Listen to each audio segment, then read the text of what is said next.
Tudo bem, galera? Tudo bem, família? Vamos para o nosso vídeo de hoje. No vídeo anterior, nós demos entrada em Mateus capítulo 22, fomos até o versículo 22, né? E hoje, então, nós estaremos concluindo Mateus capítulo 22 e estaremos fazendo a leitura a partir do versículo 23, tá? Depois teremos, então, a explicação daquilo que a gente leu. Vamos lá? Diz assim, Mateus capítulo 22, versículo 23. Naquele mesmo dia chegaram perto de Jesus alguns saduceus, afirmando que ninguém ressuscita. Eles disseram a Jesus: Mestre, Moisés ensinou assim: se um homem morrer e deixar a esposa sem filhos, o irmão dele deve casar com a viúva para terem filhos que serão considerados filhos do irmão que morreu. Acontece que havia entre nós 7 irmãos. O mais velho casou e morreu sem deixar filhos. Assim, ele deixou a viúva para o segundo irmão. A mesma coisa aconteceu com este, e também com o terceiro, e finalmente com todos os 7. Depois de todos eles, a mulher também morreu. Portanto, no dia da ressurreição, de qual dos 7 a mulher vai ser esposa? Pois todos eles casaram com ela. Jesus respondeu: Como vocês estão errados, não conhecendo nem as Escrituras Sagradas, nem o poder de Deus? Pois, quando os mortos ressuscitarem, serão como os anjos do céu, e ninguém casará. E quanto à ressurreição dos mortos, será que vocês nunca leram o que Deus disse? Ele afirmou: Eu sou o Deus de Abraão, o Deus de Isaque e o Deus de Jacó. E Deus não é Deus de mortos, mas sim dos vivos. Quando a multidão ouviu isso, ficou admirada com o ensinamento dele.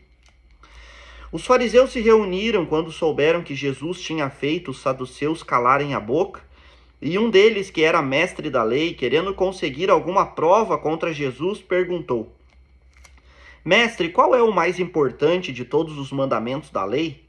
Jesus respondeu: Ame o Senhor seu Deus com todo o coração, com toda a alma e com toda a mente. Este é o maior mandamento e o mais importante. E o segundo, mais importante, é parecido com o primeiro: ame os outros como você ama você mesmo.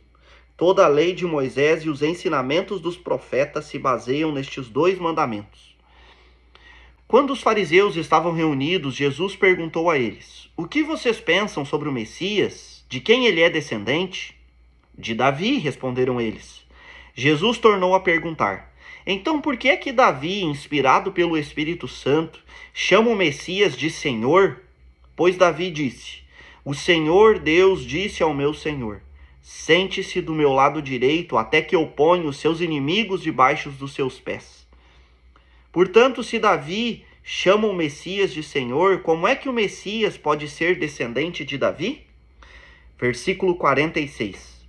Ninguém podia responder mais nada, e daquele dia em diante não tiveram coragem de lhe fazer mais perguntas. Até aí. Então esse foi o nosso texto de hoje, e aqui nós vamos trabalhar 3 temas importantes, tá? A ressurreição dos mortos, o maior mandamento e a divindade de Jesus. No primeiro tema, sobre a ressurreição, os saduceus, eles chegam, né, para conversar com Jesus, afirmando que ninguém ressuscita. Então eles citam a lei de Moisés, né? E o que a lei do Antigo Testamento dizia? Que se um homem morrer e deixar a esposa sem filhos, o irmão dele deve casar com a viúva para terem filhos que serão considerados filhos do irmão que morreu. Então assim era na lei de Moisés, tá? Se um homem casasse com uma mulher e ele morresse sem ter filhos, o irmão dele, né, o irmão mais velho dele, casaria com a esposa e o primeiro filho que eles tivessem carregaria o nome do falecido, tá? Para que a descendência daquele homem que faleceu continuasse. Então assim era. Então eles citam essa lei e eles contam uma história, né? Nessa história havia 7 filhos homens, tá? Então o primeiro casou, não teve filho. O segundo casou, também não teve filho. Então o terceiro casou para gerar descendente para os outros, também não teve filho. E assim os 7 casaram com elas. E por último, todos morreram, inclusive a mulher. Então eles perguntam, né? Na ressurreição, de qual dos 7 a mulher vai ser esposa? pois todos eles casaram com ela.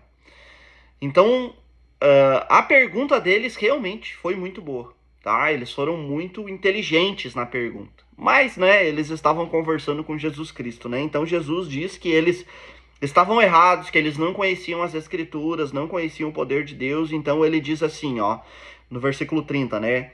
Quando os mortos ressuscitarem, serão como os anjos do céu, e ninguém casará. Então aqui já fica um baita ensinamento aí para nós, né? De que na eternidade, quando os mortos ressuscitarem, não haverá casamento. Não haverá casamento, né? Seremos como Jesus. Seremos como os anjos do céu, seremos como Cristo, né? Não sentiremos os desejos que sentimos hoje, as inclinações que sentimos hoje, a nossa mente será evoluída, né? E, portanto, não casaremos, não veremos, não olharemos, o homem não olhará para a mulher com o mesmo olhar que ele olha hoje, da mesma forma a mulher também não olhará para o homem com os mesmos olhos que hoje, né? Tá? Sobre a ressurreição dos mortos, a Bíblia ela vai nos ensinar, né, que os mortos eles hão de ressuscitar na volta de Cristo. Então, quando Cristo retornar, tá, os mortos ressuscitarão. E eles ressuscitarão com um corpo de glória, com um corpo glorificado, tá? E os vivos que aqui estiverem, eles serão transformados, né? Eles também terão o seu corpo glorificado, né? Aonde a morte, né? O mortal, o nosso corpo mortal será revestido então da imortalidade e nós não morreremos mais. E após isso então haverá o juízo de Deus. O juízo de Deus virá após isso, né? E alguns serão então condenados eternamente, uma condenação eterna, e alguns então serão salvos, né, da condenação eterna. Aqueles que creram em Cristo serão salvos dessa condenação eterna, né, e viverão eternamente, eternamente. Não haverá mais morte, a palavra diz, né, não haverá mais tristeza, não haverá mais choro. Ele enxugará dos nossos olhos todas as lágrimas, né, e será tudo como no princípio, quando não havia pecado, né. Então, assim é a doutrina da ressurreição. Obviamente, né? Há muitas perguntas que surgem a partir disso, mas nesse vídeo nós não teremos tempo para abordar todas as perguntas, né? Então, os saduceus, eles criam que após a morte tudo acabava. Tudo acabava. Morreu, acabou tudo, tá? E Jesus, então, cita, né? A partir do versículo 31, ele diz assim, ó, e quanto à ressurreição dos mortos, será que vocês nunca leram o que Deus disse? Ele afirmou, eu sou o Deus de Abraão, o Deus de Isaque e o Deus de Jacó. E Deus não é Deus dos mortos, e sim dos vivos, tá? Então aqui ele fala sobre outra doutrina bem importante, que é a doutrina do pós-morte. Então ele cita, né, um texto que está lá em Êxodo, tá? Êxodo capítulo 3, versículo 6, onde Deus, depois de muitos anos que já fazia que Abraão, Isaque e Jacó haviam morrido, Deus ele diz assim, né? Eu sou o Deus de Abraão, o Deus de Isaque, o Deus de Jacó. Então, quem foram Abraão, Isaque e Jacó? Eles foram patriarcas que deram origem ao povo de Israel. Deus chama Abraão, diz que é para Abraão sair da sua terra, do meio da sua parentela, né, e ir para uma terra que ele iria mostrar. E a terra é a terra habitada hoje pelo povo de Israel, né, a terra de Canaã. E de Abraão nascem Isaque, e de Isaque nasce Jacó, tá? Então, ali nós temos 3 gerações. Abraão, que é pai de Isaque, que é pai de Jacó, e a partir de Jacó, então, nós temos a origem do povo de Israel, tá? Do povo de Israel. Então, ele se apresenta, né, como Deus de Abraão, Deus de Isaque, o Deus de Jacó. E Jesus encerra dizendo, né, Deus não é Deus dos mortos, mas sim dos vivos. Mas espera aí, se Deus não é Deus dos mortos e é Deus dos vivos, por que ele se apresenta como Deus de pessoas que já morreram? Porque para Deus, Abraão, Isaque e Jacó não estão mortos, estão vivos. Notem que ele diz: eu sou o Deus de Abraão, de Isaac e de Jacó. Ele não diz eu fui, eu era. Não, ele diz eu sou, porque para Deus todos estão vivos na presença de Deus, né? Então, por isso que ele encerra dizendo dessa forma, né? Deus não é Deus dos mortos, e sim de vivos. Ou seja, Abraão está vivo na presença de Deus. E o relacionamento de Deus com Abraão, Isaac e Jacó é um relacionamento permanente, é um relacionamento vivo, é um relacionamento presente, né? Então aqui fala sobre o pós-morte, né? O que nós cremos? Nós cremos que aqueles que morrem salvos, né? Eles estão vivos na presença de Deus, conscientes, tá? Conscientes na presença de Deus, aguardando o dia da ressurreição, né? Aguardando o dia da ressurreição. Depois, então, nós teremos... Esse vídeo vai ficar um pouquinho longo. Depois, então, nós teremos um questionamento dos fariseus, né? Dos mestres da lei, sobre o grande mandamento, né? Eles perguntam para Jesus, né? Mestre, qual é o mais importante de todos os mandamentos da lei? E Jesus então responde, né? Ame o Senhor seu Deus com todo o coração, com toda a alma e com toda a mente.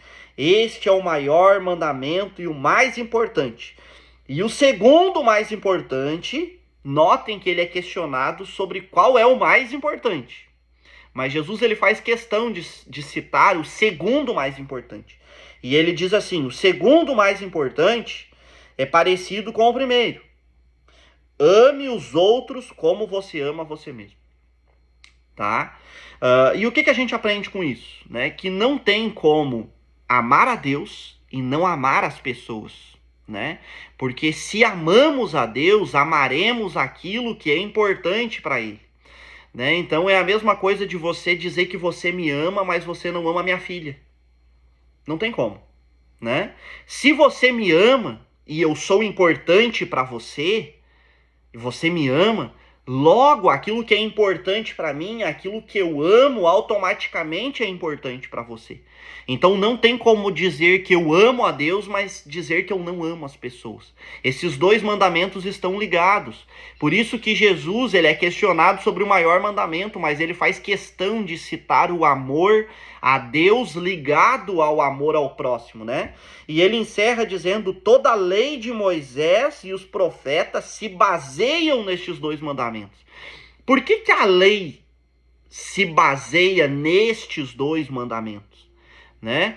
Vamos pegar uma lei, por exemplo, não roubarás. Não roubarás. Então, logo roubar é pecado, certo? Então, se eu amo a Deus e Deus é importante para mim, então eu quero agradar a Deus.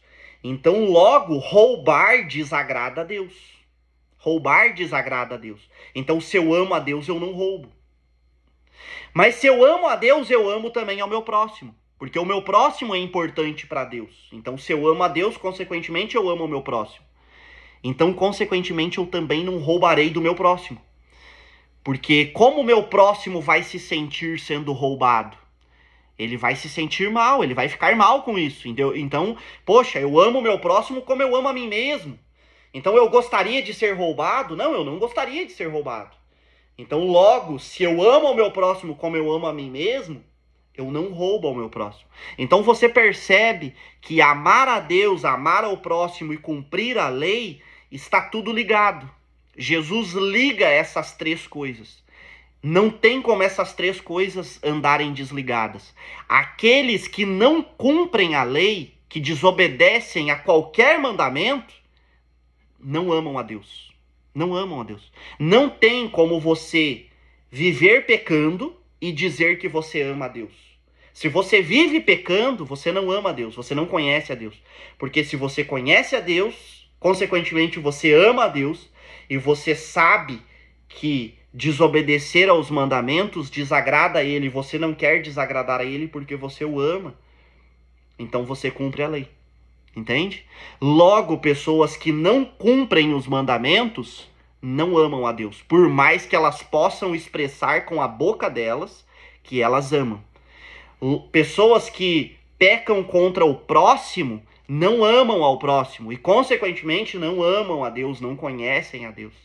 Entendem? Então, conhecer a Deus, amar ao próximo, cumprir a lei, cumprir os mandamentos, está tudo ligado.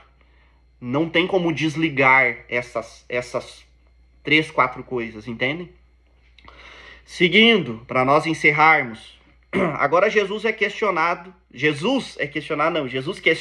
né, os fariseus. Até agora ele estava sendo questionado, agora ele questiona, né?